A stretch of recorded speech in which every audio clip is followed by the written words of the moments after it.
வாழ்க வையகம், வாழ்க வளமுடன். குரு வாழ்க, குருவே துணை. குருவின் மலரடி போற்றி. சிந்தனையை உடல் நலத்தை சீரமைத்து உய்விட்ட குருவே வாழ்க. தியானமே யோகம், யோகமே ஞானம். அன்பர்கள் அனைவருக்கும் மாலை வணக்கங்கள். இதுகாரம் ஈகை எப்படி செய்ய வேண்டும், எப்படி செய்யக்கூடாது, இந்த அடிப்படை தத்துவங்களை அம்மா அவர்கள் ரொம்பவும் விளக்கமாக கூறினார்கள். பல்வேறு உதாரணங்களோடு அவர்கள் விளக்கிய விதம் அற்புதமாக இருந்தது.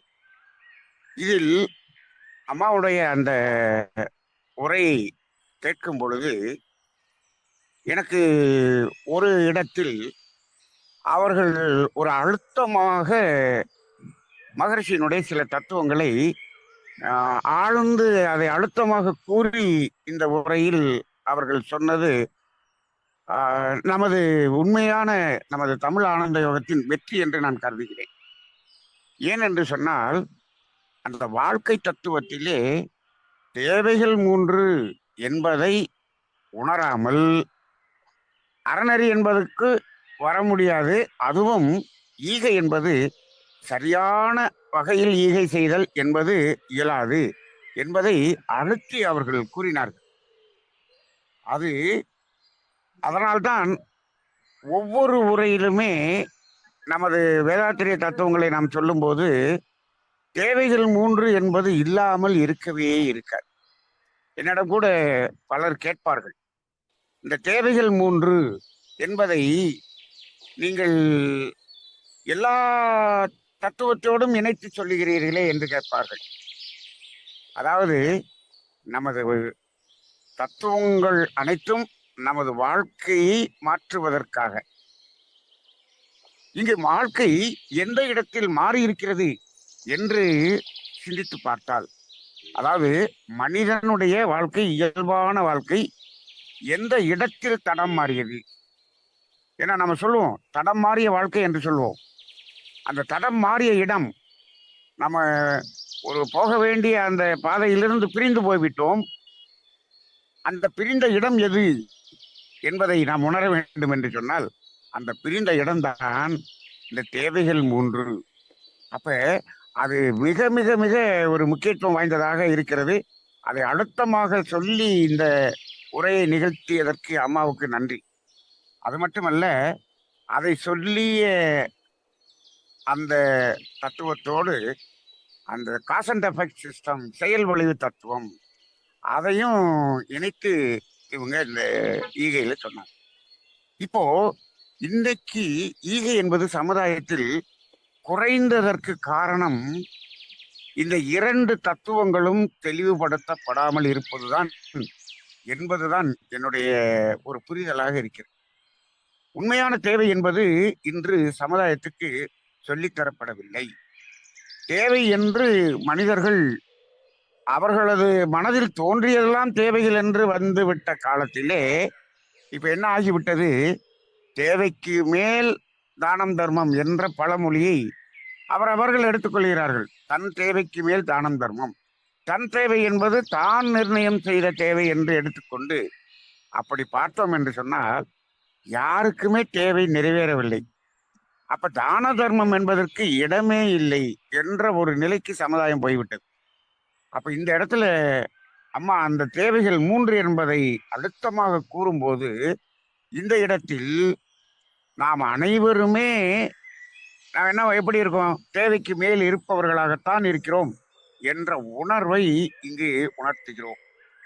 வேதாத்திரிய தத்துவங்களில் இந்த உணர்வை உணர்த்தி விட்டால்தான் வேதாத்திரியம் உண்மையான வேதாத்திரியமாக இங்கு சமுதாயத்தில் பயணிக்கும் என்பது என்னுடைய ஆழ்ந்த கருத்தாக இருக்கிறது.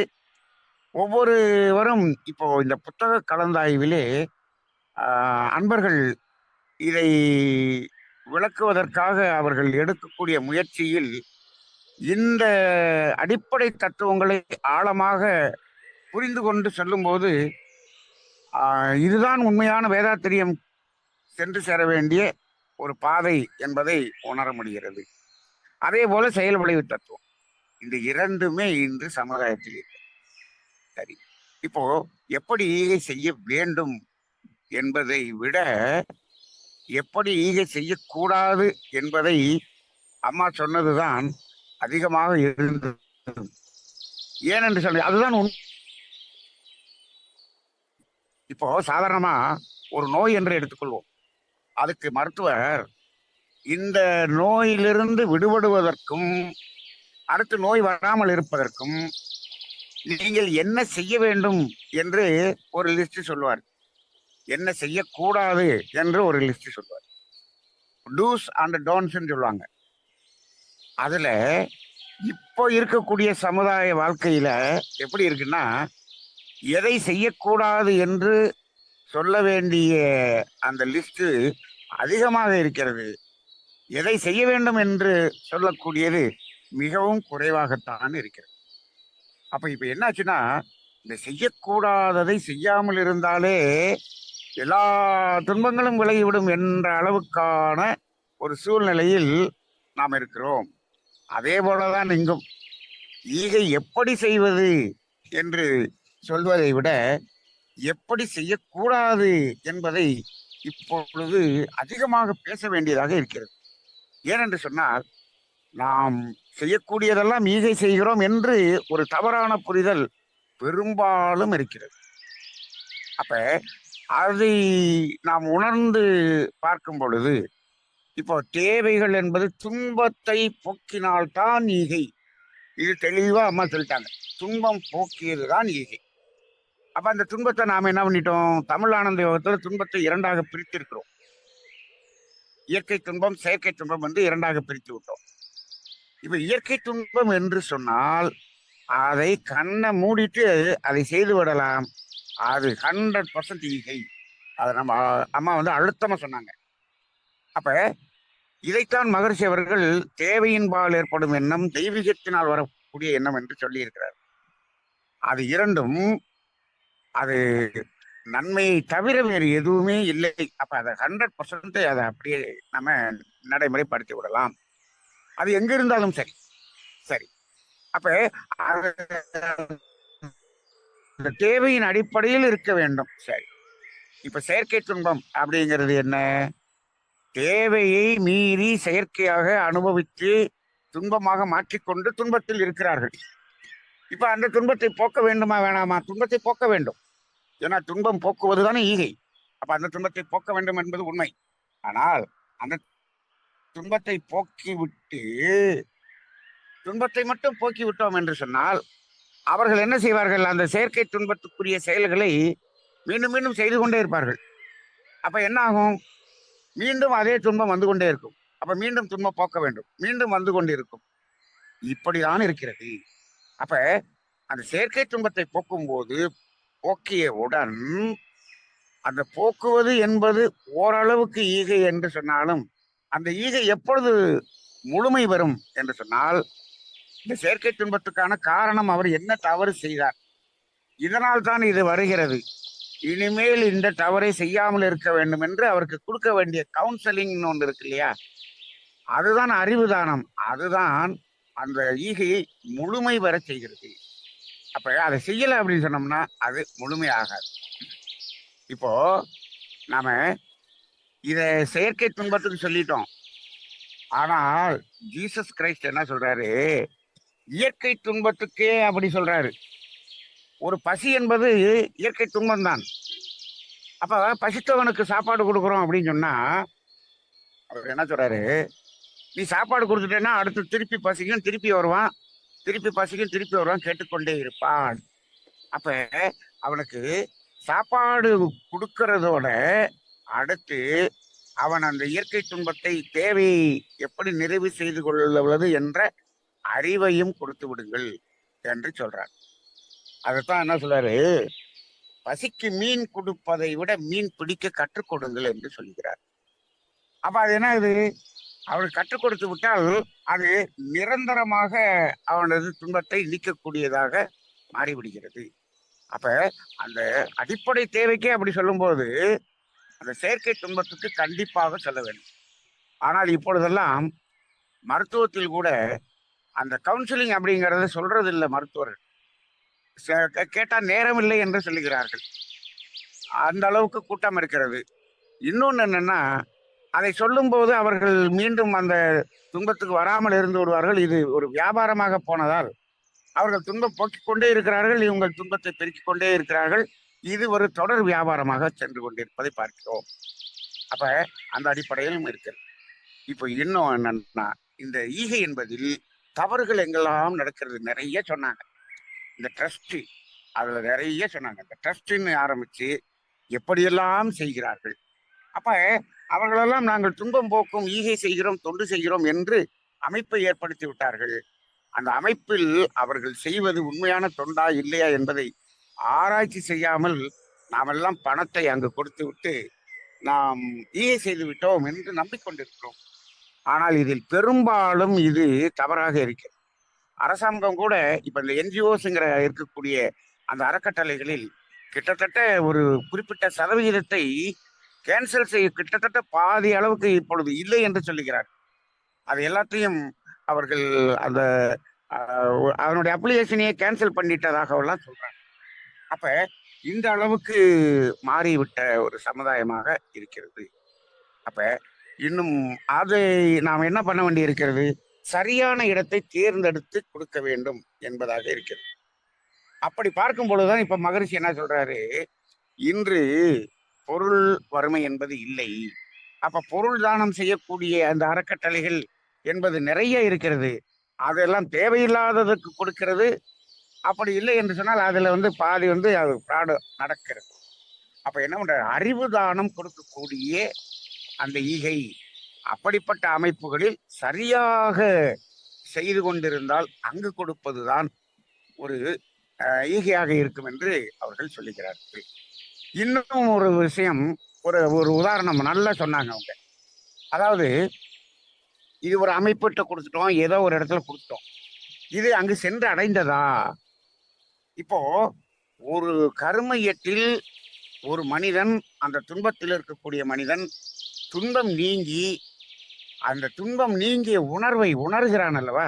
அந்த உணர்வை உணரும் போதுதான் நமது கர்மயத்தில் அந்த கர்மவினைக்கான மாற்றம் ஏற்படும். அந்த உணர்வு இல்லாதவரை நமக்கு மாற்றம் ஏற்படாது. இதுக்குதான் ஒரு அற்புதமான உதாரணம் சொன்னாங்க. 5 லட்ச ரூபாயை திருப்பதியில உண்டியல் போடணும்னு போறவரு, உண்டியல்ல போட்டாருன்னா அந்த 5 லட்சம் போய் எங்கு எந்த துன்பத்தை போக்கக்கூடிய வேலையை செய்கிறது, எப்பொழுது செய்கிறது? அப்பொழுதுதான் இவருக்கு மாற்றம் ஏற்படும். இவர் போட்டவுடன் மாற்றம் வந்து விடுமான்னா அப்படிதான் வராது. ஆனால் இப்ப அதுக்கு அவங்க செஞ்சது பாருங்க. அவங்க 300 ரூபா டிக்கெட்டை வாங்கி எல்லாருக்கும் கொடுத்த உடனே ஒவ்வொரு மனிதனும் இண்டிவிஜுவலா என்ன பண்றான், வாழ்த்துக்கிறார். அப்ப என்னாச்சு? அப்ப நேரடியாக அந்த ஈகை என்பது அவர்களுக்கு வந்து சேர்ந்து விட்டது. இந்த உதாரணம் ரொம்ப அற்புதமான உதாரணம்.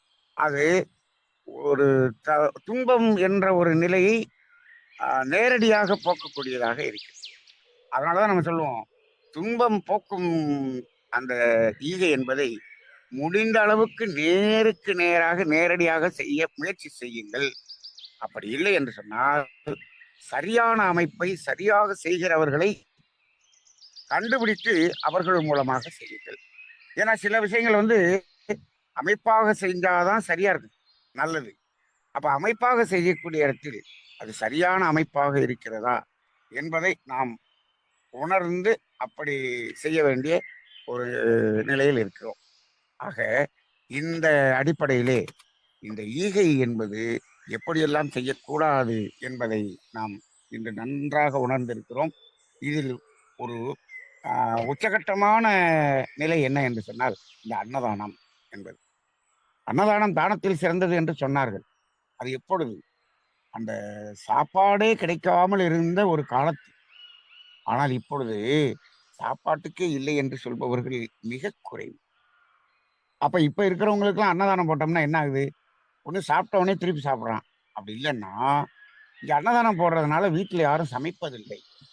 அப்படி ஒரு நிலை வருகிறது. இது உண்மையான ஈகையாக மாறாது. அப்ப இன்று இருக்கக்கூடிய காலத்தில் இந்த தேவைகளை தேவையாகவே பூர்த்தி செய்யக்கூடியது என்பது யாருக்கு பொருந்தும் என்று சொன்னால் மன வளர்ச்சி கொண்டியவர்கள், உடல் ரீதியாக பாதிக்கப்பட்ட உடல் ஊனம் இருக்கக்கூடியவர்கள், கைவிடப்பட்ட குழந்தைகள், கைவிடப்பட்ட முதியோர்கள் இவர்களுக்குத்தான் நேரடியாக அந்த தேவைகளை பூர்த்தி செய்யக்கூடியது ஈகையாக இருக்குமே தவிர, மற் மற்ற இடத்திலெல்லாம் அறியாமை என்ற துன்பத்தை போக்கக்கூடிய அறிவுதானம் தான் உண்மையான ஈகையாக இருக்கக்கூடியதாக இருக்கிறது. அந்த அடிப்படையிலே நாம் சரியான இடத்தை தேர்ந்தெடுத்து செய்ய வேண்டும். இப்போ இதைத்தான் பாத்திரம் அறிந்து பிச்சையிடு என்று சொன்னார். அப்ப என்னன்னா, அதை நாம் எப்படி செய்ய வேண்டும் என்பதை அறிந்து செய்யும் பொழுது, அதுதான் நமக்கு அந்த ஈகையினுடைய பலன் கிடைக்கும். அப்படி இல்லை என்று சொன்னால், நாம் ஈகை செய்திருக்கிறோம் என்ற ஒரு நம்பிக்கை மட்டும் இருக்கிறதே தவிர, அங்கு முழுமையான அந்த மாற்றம் நமக்குள் நிகழ்வதற்கான வாய்ப்பு இல்லாமல் இருக்கிறது. இதை உணர்ந்து நாம் ஈகை செய்ய வேண்டும் என்ற ஒரு சிந்தனையை இன்று சிந்தனைக்கு எடுத்துக்கொண்டோம். இந்த சிந்தனையை அற்புதமாக கொடுத்த அம்மா அவர்களுக்கு மீண்டும் ஒரு முறை நன்றி கூறிக்கொண்டு இந்த உரையை நிறைவு செய்து கொள்வோம். வாழ்க வையகம், வாழ்க வையகம், வாழ்க வளமுடன்.